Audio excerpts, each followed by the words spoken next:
ನಮಸ್ಕಾರ. ಬಿಬಿಎಂಪಿಗೆ good bye, greater ಬೆಂಗಳೂರಿಗೆ ಹಾಯ್.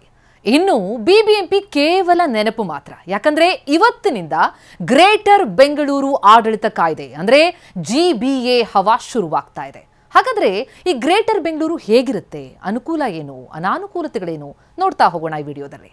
ನಿನ್ನೆವರೆಗೂ ಇದ್ದಂತಹ ಬೃಹತ್ ಬೆಂಗಳೂರು ಮಹಾನಗರ ಪಾಲಿಕೆ ಅಂದ್ರೆ ಬಿಬಿಎಂಪಿ ತನ್ನ ಅಸ್ತಿತ್ವವನ್ನ ಈಗ ಕಳ್ಕೊಂಡಿದೆ. ನಿನ್ನೆಗೆ ಬಿಬಿಎಂಪಿ ಮುಕ್ತಾಯ ಆಗಿದೆ. ಇವತ್ತಿನಿಂದ ಅಂದ್ರೆ ಮೇ 15ರಿಂದ ಗ್ರೇಟರ್ ಬೆಂಗಳೂರು ಪ್ರಾಧಿಕಾರ ಅಸ್ತಿತ್ವಕ್ಕೆ ಬಂದಿದೆ. 2007ರಲ್ಲಿ ಜನ್ಮ ಪಡೆಯಿತು ಬಿಬಿಎಂಪಿಯ ಯುಗಾಂತಿ ಆಗಿದೆ. ಬಿಬಿಎಂಪಿ ಎನ್ನುವ ಹೆಸರು ಬೆಂಗಳೂರಿಗರ ಜನಮಾನಸದಿಂದ ಇನ್ನು ದೂರ ಆಗುತ್ತೆ. ಗ್ರೇಟರ್ ಬೆಂಗಳೂರಿನಿಂದ ರಾಜಧಾನಿ ಬೆಂಗಳೂರಿನ ಆಡಳಿತದ ಚಿತ್ರಣವೇ ಬದಲಾಗುತ್ತೆ. ಬೆಂಗಳೂರಿನ ಪ್ರಾದೇಶಿಕತೆ, ಭೌಗೋಳಿಕತೆಯ ವ್ಯಾಪ್ತಿ ವಿಸ್ತೀರ್ಣ ಕೂಡ ಹೆಚ್ಚಾಗ್ತಾ ಇದೆ. 17 ವರ್ಷಗಳ ನಂತರ ಬಿಬಿಎಂಪಿ ಅಸ್ತಿತ್ವ ಕಳೆದುಕೊಳ್ತು.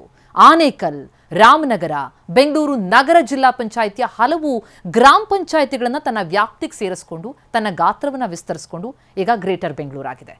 ಕಾಯ್ದೆ ಪ್ರಕಾರ 3 ಅಥವಾ 5 ಪಾಲಿಕೆಯನ್ನಾಗಿ ಮಾಡಿ ಗ್ರೇಟರ್ ಬೆಂಗಳೂರು ಕೇಂದ್ರ, ಗ್ರೇಟರ್ ಬೆಂಗಳೂರು ಉತ್ತರ, ಗ್ರೇಟರ್ ಬೆಂಗಳೂರು ದಕ್ಷಿಣ ಈ ರೀತಿಯಲ್ಲಿ ನಾಮಕರಣ ಮಾಡುವಂತಹ ಸಾಧ್ಯತೆ ಇದೆ. ಈ ಜಿಬಿಎಯ ಆಡಳಿತಾಧಿಕಾರಿ ಅಧಿಕಾರವನ್ನು ಚಲಾಯಿಸ್ತಾರೆ.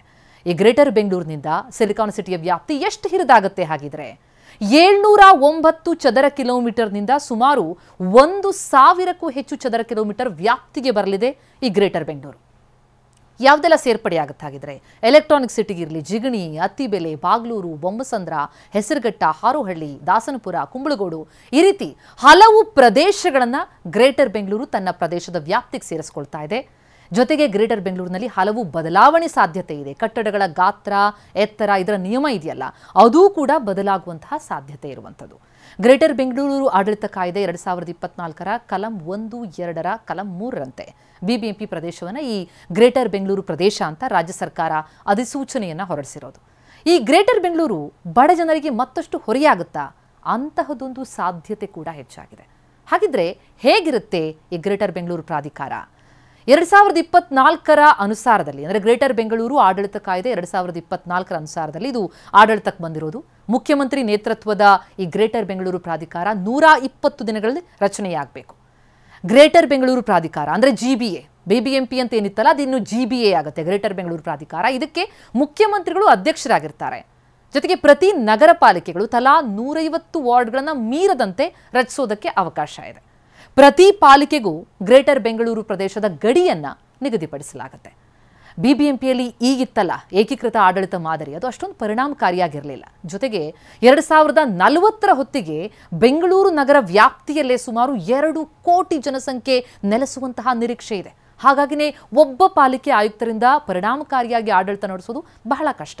ಇದಕ್ಕಾಗಿಯೇ ಬಿಬಿಎಂಪಿಯನ್ನು ಗ್ರೇಟರ್ ಬೆಂಗಳೂರು ಅಂತ ಆಗಿಸಿ ಪಾಲಿಕೆಗಳನ್ನು ವಿಭಜಿಸಲಾಗ್ತಾ ಇದೆ. ಈ ಗ್ರೇಟರ್ ಬೆಂಗಳೂರು ಅಥಾರಿಟಿಗೆ ಸಿಎಂ ಸಿದ್ದರಾಮಯ್ಯ ಅಧ್ಯಕ್ಷರಾಗಿದ್ದರೆ ಡಿಸಿಎಂ ಡಿ.ಕೆ. ಶಿವಕುಮಾರ್ ಉಪಾಧ್ಯಕ್ಷರಾಗಿರ್ತಾರೆ. ಹೇಗಿರುತ್ತೆ ಗ್ರೇಟರ್ ಬೆಂಗಳೂರು? ಗ್ರೇಟರ್ ಬೆಂಗಳೂರು ಅಥಾರಿಟಿಗೆ ಯೋಜನೆ ಮತ್ತು ಹಣಕಾಸು ಅಧಿಕಾರದ ನಿರ್ವಹಣೆ ಅಧಿಕಾರ ಇರುತ್ತೆ. ಸುಮಾರು 1400 ಕಿಲೋಮೀಟರ್ ವ್ಯಾಪ್ತಿಗೆ ಜಿಬಿಎ ವ್ಯಾಪ್ತಿಗೆ ಬರುತ್ತೆ. 1ರಿಂದ 10 ಕಾರ್ಪೊರೇಷನ್ಗಳು ಜಿಬಿಎ ವ್ಯಾಪ್ತಿಗೆ ಬರುತ್ತೆ. ಈ ಕರಡು ಮಸೂದೆ ಸುಮಾರು 400 ವಾರ್ಡ್ಗಳ ರಚನೆಗೆ ಪ್ರಸ್ತಾಪ ಮಾಡಿದೆ.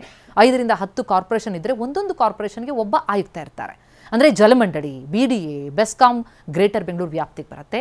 ಬೆಂಗಳೂರು ವ್ಯಾಪ್ತಿಯ ಶಾಸಕರು, ಸಚಿವರು, ನಗರಾಭಿವೃದ್ಧಿ ಸಚಿವರು, ಪಾಲಿಕೆ ಮೇಯರ್ಸ್, ಹಾಗೆ ಬಿಡಿಎ ಆಯುಕ್ತರು, ಜಲಮಂಡಳಿ ಅಧ್ಯಕ್ಷರು, ಬಿಎಂಟಿಸಿ, ಬಿಎಂಆರ್ಸಿಎಲ್, ಬೆಸ್ಕಾಂನ ವ್ಯವಸ್ಥಾಪಕ ನಿರ್ದೇಶಕರು, ಜಿಲ್ಲಾಧಿಕಾರಿಗಳು, ಬೆಂಗಳೂರು ನಗರ ಪೊಲೀಸ್ ಆಯುಕ್ತರು, ನಗರ ಭೂ ಸಾರಿಗೆ ನಿರ್ದೇಶನಾಲಯದ ಆಯುಕ್ತರು, ಹಾಗೆ ಬೆಂಗಳೂರು ಘನತ್ಯಾಜ್ಯ ನಿರ್ವಹಣೆ ನಿಯಮಿತದ ವ್ಯವಸ್ಥಾಪಕ ನಿರ್ದೇಶಕರು, ಅಗ್ನಿಶಾಮಕ ತುರ್ತು ಸೇವೆಗಳ ನಿರ್ದೇಶಕರು, ಬಿಎಂಆರ್ಡಿ ಆಯುಕ್ತರು ಇವರೆಲ್ಲರೂ ಕೂಡ ಇದರ ಸದಸ್ಯರಾಗಿರ್ತಾರೆ.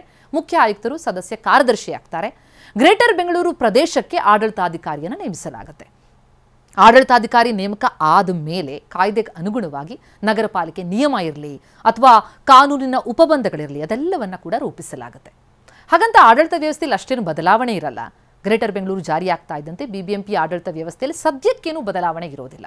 ಮೇಲಿನ ಎಲ್ಲ ಕಾರ್ಯ ಪೂರ್ಣಗೊಳ್ಳುವವರೆಗೆ ಅಂದರೆ ನಾವು ಹೇಳಿದ್ವಲ್ಲ ಈವರೆಗೆ ಏನೇನು ಆಗಬೇಕಾಗಿದೆ ಅಂತ ಅದೆಲ್ಲ ಕಾರ್ಯ ಪೂರ್ಣಗೊಳ್ಳುವವರೆಗೆ ಬಿಬಿಎಂಪಿಯ 2020ರ ಕಾಯ್ದೆ ಹಾಗೂ ಕೆಎಂಸಿ 1976 ಆ ನಿಯಮಗಳೇ ಜಾರಿಯಲ್ಲಿರುತ್ತೆ. ಅದರಂತೆ ಅಧಿಕಾರಿ ಮತ್ತು ಕರ್ತವ್ಯಗಳನ್ನು ಸಂಬಂಧಪಟ್ಟ ಅಧಿಕಾರಿಗಳು ಚಲಾಯಿಸ್ತಾರೆ.